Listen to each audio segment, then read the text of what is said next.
আলহামদুলিল্লাহি রাব্বিল আলামিন ওয়াসসালাতু ওয়াসসালামু আলা সাইয়্যিদিল আমবিয়াই ওয়াল মুরসালিন ওয়া আলা আলিহি ওয়া আসহাবিহি আজমাইন আম্মা বা'দ। দ্বীনি মজলিসের পঞ্চম পর্বে আপনাদের সকলকে জানাই আসসালামু আলাইকুম ওয়া রাহমাতুল্লাহি ওয়া বারাকাতুহু। এই দ্বীনি মজলিসে আমরা আকীদা সম্পর্কে আলোচনা করেছিলাম। এর পূর্বে আমরা আলোচনা করেছি যে আল্লাহ সম্পর্কে আমাদেরকে এই বিশ্বাস রাখতে হবে যে তিনি আছেন এবং তিনি সর্বশক্তিমান, এবং এই সম্পর্কে ঈমান রাখা সর্বপ্রথম প্রত্যেকটা মানুষের উপরে ফরজ। এবং যেমনভাবে আমাদেরকে আল্লাহর অস্তিত্বের উপর ঈমান রাখতে হবে, তেমন তাওহীদের বা একত্ববাদের উপরেও ঈমান রাখতে হবে। এবং এই একত্ববাদ সম্পর্কে আমরা বিস্তারিত আলোচনা করেছিলাম। আজকের এই পর্বে আমরা একত্ববাদের যে বিপরীত শিরক, এই শিরক সম্পর্কে বিস্তারিত আলোচনা করব। শিরক সম্পর্কে মূলত আমরা তিনটে বিষয় নিয়ে আলোচনা করব। সর্বপ্রথম শিরক কাকে বলা হয়, দ্বিতীয় নম্বর শিরক করার ভয়াবহ পরিণাম কি, তৃতীয় শিরক কয় প্রকার এবং কি কি। আজকের এই পর্বে আমরা শিরক কাকে বলে এবং শিরক করার ভয়াবহ পরিণাম সম্পর্কে আলোচনা করব। সর্বপ্রথম আমাদের জানা দরকার যে শিরক শব্দটা আরবি শব্দ। এর বাংলা অর্থ হচ্ছে অংশ নেওয়া, অংশ গ্রহণ করা, অংশীদার হওয়া, শরীক হওয়া, অংশীদারিত্ব ইত্যাদি। কিন্তু শরীয়তের পরিভাষায় শিরক বলা হয় যেসব গুণাবলী শুধুমাত্র আল্লাহর জন্য নির্ধারিত, সেসব গুণে অন্য কাউকে গুণান্বিত ভাবা বা এতে অন্য কারো অংশ আছে বলে মনে করাটাকেই শিরক বলা হয়।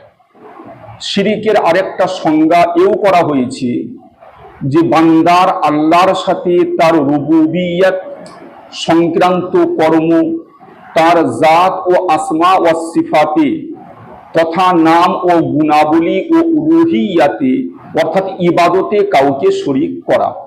শিরিকের আরেকটা সংজ্ঞা এও করা হয়েছে যে শিরিক হচ্ছে আল্লাহর সাথে এমন বিষয়ে অন্য কাউকে সমকক্ষ স্থির করা যেটা আল্লাহর জন্যই প্রযোজ্য।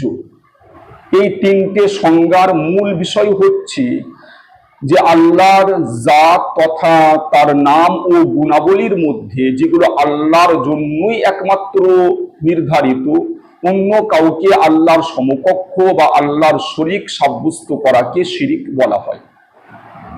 যেমন ভাবে সমস্ত নেক কাজের মধ্যে আল্লাহর উপর ঈমান হচ্ছে সর্বশ্রেষ্ঠ নেক কাজ এবং সর্ব উচ্চ স্তরের নেক কাজ, ঠিক তেমনি ভাবে সমস্ত গুনার মধ্যে সব থেকে ভয়ানক গুনাহ হচ্ছে আল্লাহর সাথে অন্য কাউকে শরীক করা।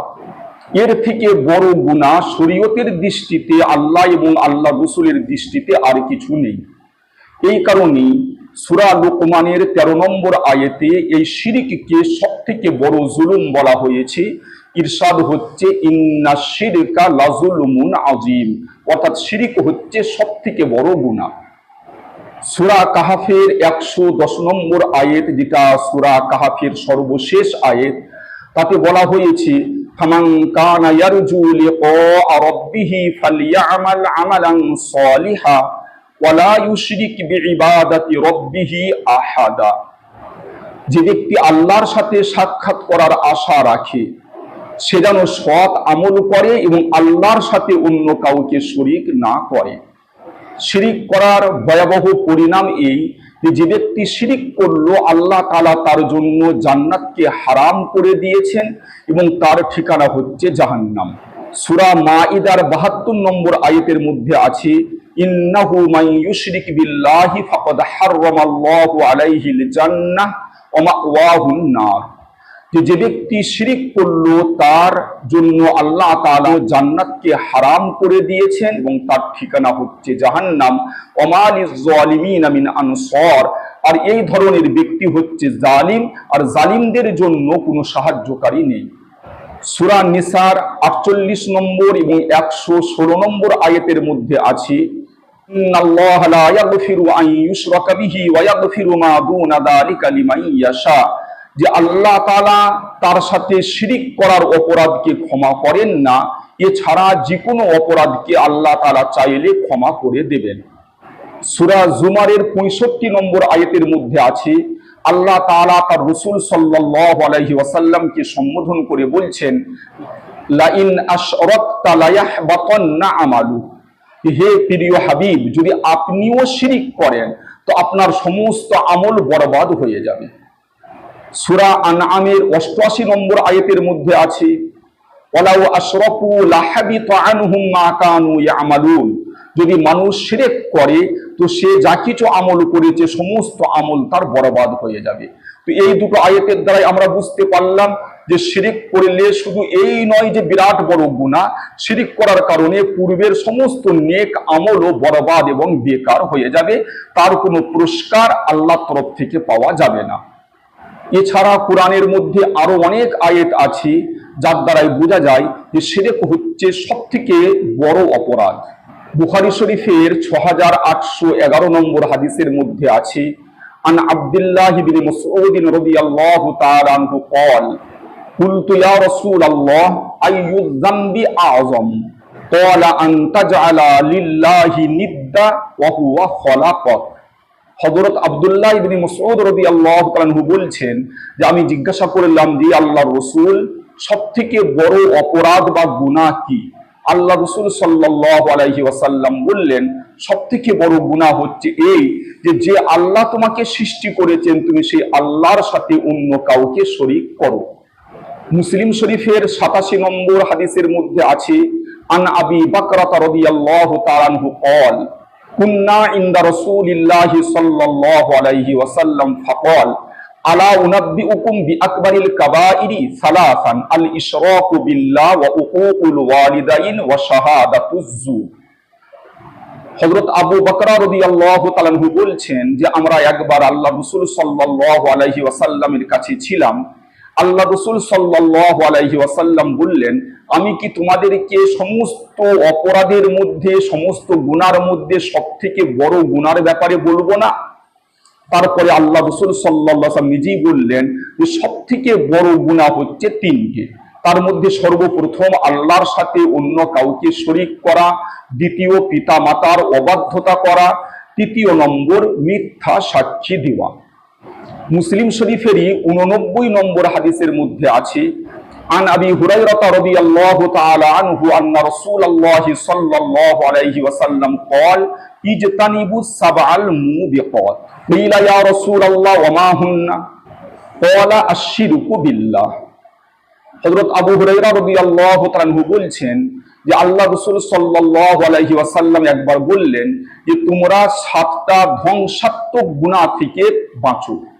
জিজ্ঞাসা করা হলো যে হুজুর ওই 7টা ধ্বংসাত্মক গুনাহ কি? আল্লাহ রাসূল সাল্লাল্লাহু আলাইহি ওয়াসাল্লাম বললেন, সর্বপ্রথম আল্লাহর সাথে কাউকে শরীক করা। এইভাবে মুসনাদে আহমদ গ্রন্থের 22075 নম্বর হাদিসের মধ্যে আছে, আন মুআয ইবনে জাবাল রাদিয়াল্লাহু তাআলা আনহু قال আওসানি রাসূলুল্লাহ সাল্লাল্লাহু আলাইহি ওয়াসাল্লাম বিআশরি কালিমাতিন قال لا تشرك بالله شيئا وان قتلت او حرقت। হযরত মুআয ইবনে জাবাল রাদিয়াল্লাহু তাআলা আনহু বলছেন যে আল্লাহ রাসূল সাল্লাল্লাহু আলাইহি ওয়াসাল্লাম আমাকে 10টি বিষয়ের ওসিয়ত করেছেন। তার মধ্যে সর্বপ্রথম আল্লাহ রাসূল সাল্লাল্লাহু আলাইহি ওয়াসাল্লাম বললেন যে আল্লাহর সাথে কাউকে শরীক করো না, যদিও তোমাকে হত্যা করা হয় বা তোমাকে জ্বালিয়ে পুড়িয়ে দেওয়া হয়। মুসলিম শরীফেরই 2565 নম্বর হাদিসের মধ্যে আছে, আন আবি হুরায়রা রাদিয়াল্লাহু তাআলা আনহু قال قال رسول الله صلى الله عليه وسلم تفتح ابواب الجنه يوم الاثنين ويوم الخميس فيغفر لكل عبد لا يشرك بالله شيئا।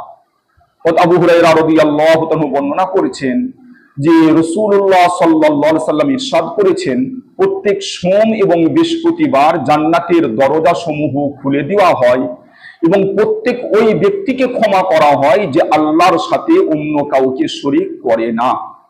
তিরমিজি শরীফের 3540 নম্বরে একটা হাদিসে কুদসি বর্ণনা করা হয়েছে, আল্লাহ তাআলা ইরশাদ করেছেন, ইয়া ইবনা আদম ইন্নাকা লাউ আতাইতানি বিকুরাবিল আরদি খতায়া সুম্মা লাকিতানি লা তুশরিকু বিল্লাহি শাইআ লা আতাইতুকা বিকুরাবিহা মাগফিরা। অর্থাৎ আল্লাহ তাআলা বলছেন, হে আদমের সন্তান, তুমি যদি সমগ্র জমিন পরিমাণ গুনাহ নিয়ে আমার সাথে এমত অবস্থায় সাক্ষাৎ করো যে তুমি আমার সাথে অন্য কাউকে শরীক করোনি, তাহলে আমিও তোমার সাথে সম্পূর্ণ পৃথিবী পরিমাণ ক্ষমা নিয়ে আসব। অর্থাৎ যদি কোনো ব্যক্তি শিরক না করে মৃত্যুবরণ করে, তো তার গুনাহ যতই হোক না কেন আল্লাহ তাআলা সমস্ত গুনাহকে কোনো না কোনো দিন অবশ্যই ক্ষমা করে দেবে, কিন্তু শর্ত হচ্ছে শিরক না করা। তো এই সমস্ত হাদিসের দ্বারাই আমরা বুঝতে পারলাম যে শিরক হচ্ছে সবথেকে বড় অপরাধ। এই শিরক প্রধানত 3 প্রকারের হয়ে থাকে। ইনশাআল্লাহ পরবর্তী পর্বে আমরা ওই 3 ধরনের শিরক সম্পর্কে বিস্তারিত আলোচনা করব। আল্লাহ তাআলা আমাদের সকলকে সব ধরনের শিরক থেকে বেঁচে থাকার তৌফিক দান করুন। ওয়া আখিরু দাওয়ানা আনিল হামদুলিল্লাহি রাব্বিল আলামিন।